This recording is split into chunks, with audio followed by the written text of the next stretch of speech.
Corée du Sud, démission en masse des ministres après l'échec de l'instauration de la loi martiale.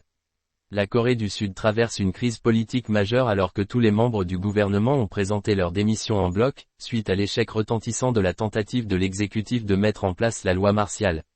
Ce geste désespéré du président Yoon Suk-yeol, visant à renforcer son autorité dans un climat de tension croissante, a provoqué une onde de choc dans tout le pays.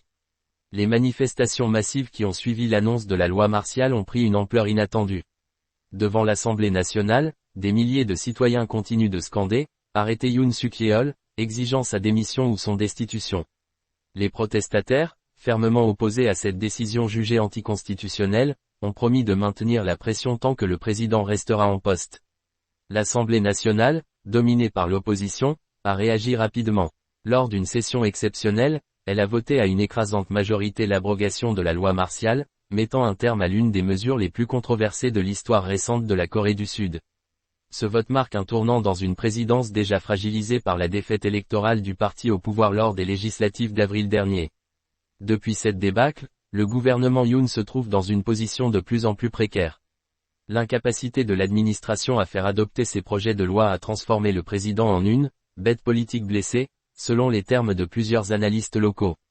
En réponse, le Premier ministre Han Duck-soo et l'ensemble de son cabinet ont préféré se retirer, laissant le pays sans direction politique claire.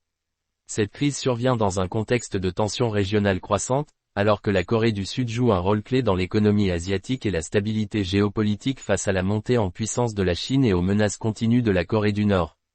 L'instabilité politique pourrait avoir des répercussions majeures sur les relations commerciales et les investissements étrangers. Face à cette tourmente, les appels à la destitution du président se multiplient.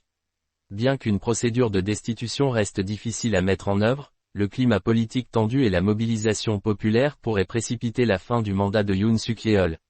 En attendant, les citoyens sud-coréens gardent un œil vigilant sur l'évolution de cette crise inédite.